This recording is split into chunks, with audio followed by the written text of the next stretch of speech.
Rosencrantz? What? Guildenstern? What? Don't you discriminate at all? Yes, Guildenstern, obviously what we need in this day and age is more discrimination.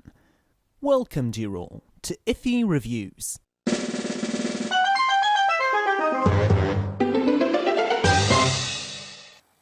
So, let's talk about death. I'm sure there's a joke here somewhere that could be made, but it escapes me for the moment. So, given my interest in fanfiction, it was likely that someday we would take a look at Tom Stoppett's play Rosencrantz and Guildenstern Are Dead, which is essentially a fanfiction for Hamlet. The play centers around two titular, relatively minor characters from Shakespeare's original work, who die a rather pointless death at the end of it.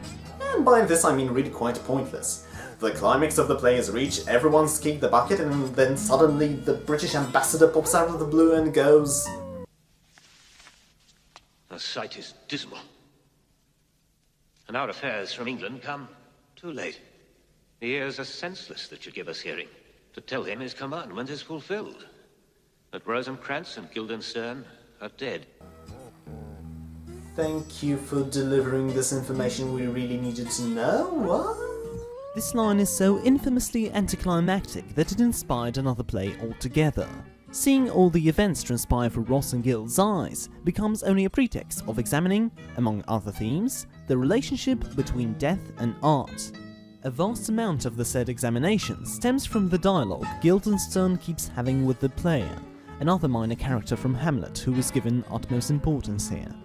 Despite having a sort of prophetic role with his tragedies foreshadowing, sometimes not so subtly, the events that take place later on in the frame story's reality, he represents the sensationalism, shock value and bloodlust that death in fiction tends to be motivated by.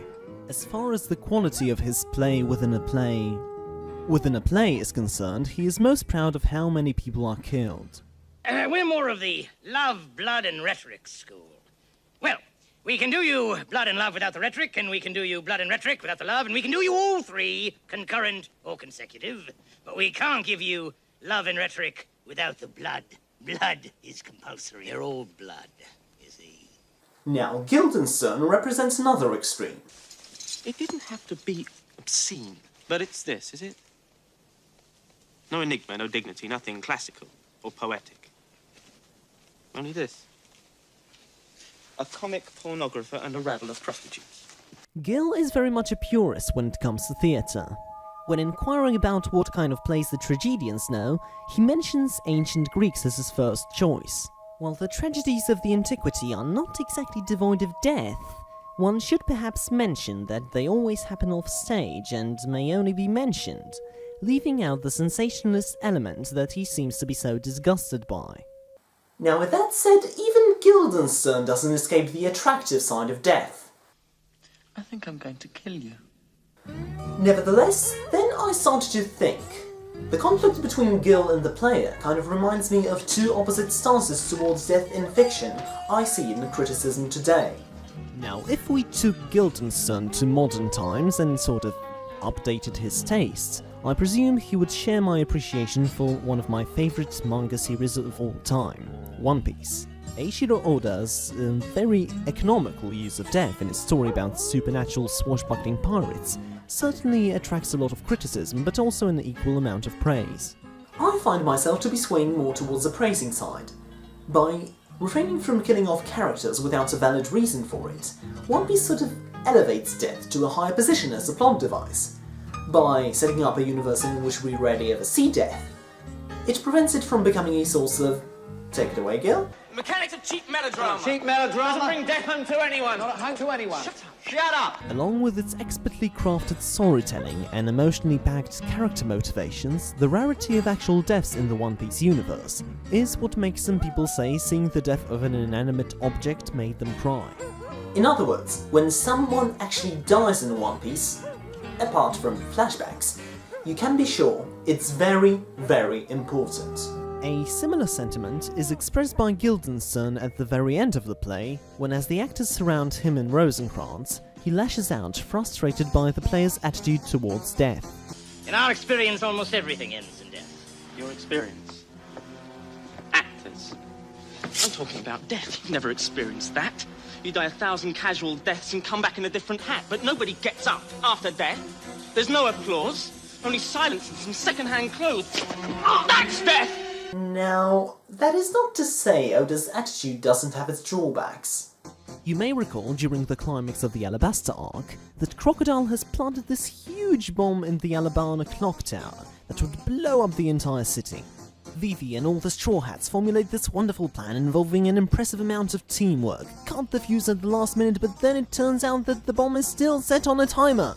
However, Vivi's guardian, Pell, appears and uses his falcon powers to carry the bomb as far up in the sky as possible. The bomb explodes along with Pell, and his sacrifice, or more specifically, the noise of the explosion, finally allows Vivi to get the attention of the soldiers fighting down below and stop the battle. Oh, and then at the end of the arc, it turns out that Pell survived all along. Yep. Oda, it goes without saying that I admire you greatly as an author, but don't you think that maybe, just maybe, reviving Pell retroactively undermines the stakes of the story? Eiichiro Oda is known not to like killing off characters, because the finality of it means they can't contribute anything else to his story.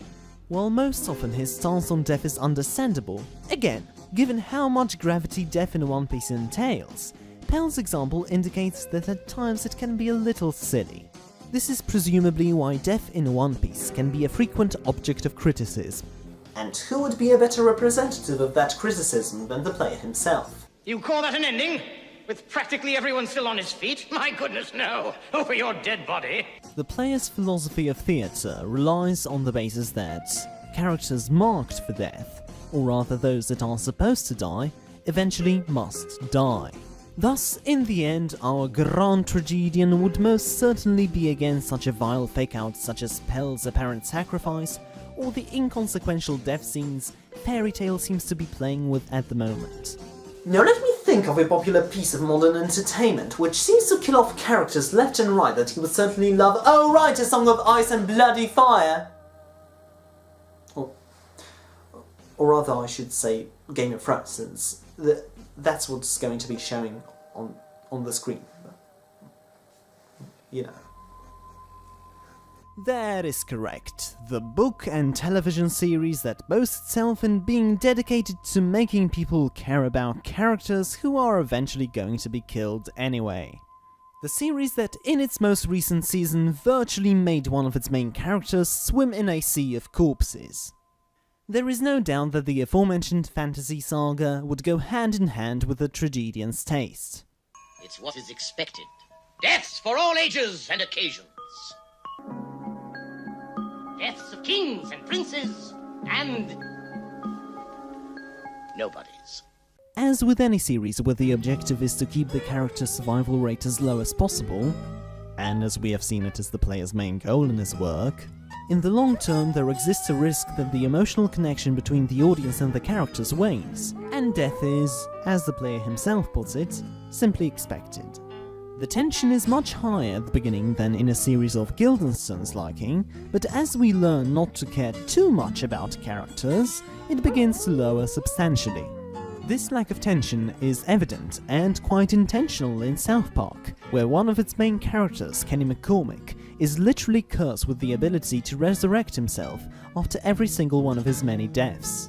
This process, while quite painful to him, in the eyes of the viewers, has been reduced, or perhaps elevated to being one of the show's staple running gags, which, well, tends to be a rarity in itself now that the creative duo became bored with the joke. Regardless, as the book South Park and Philosophy put it, Kenny McCormick gave us a daily dose of death, teaching us that even, quoting Guildenstern, the ultimate negative can become something completely ordinary once you've seen it enough times, no matter in how many creative ways it can be presented. We have to exploit whatever talent is given to us, and our talent is for dying.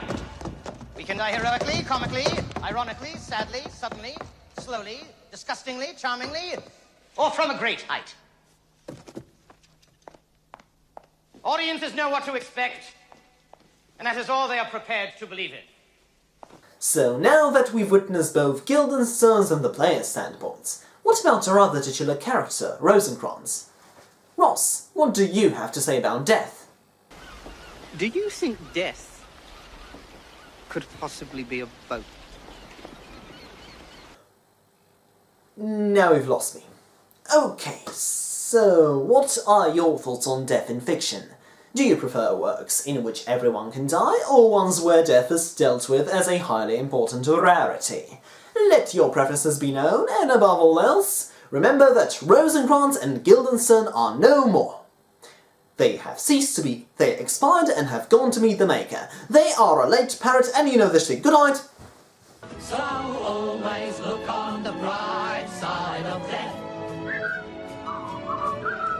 Just before you draw your terminal breath. Life's a piece of shit when you look at it. Life's a laugh and death's a joke, it's true. You'll see it's all a show, keep 'em laughing as you go. Just remember that the last laugh is on you. And always look on the bright side of life. Always look on the right side of life. Watch closely.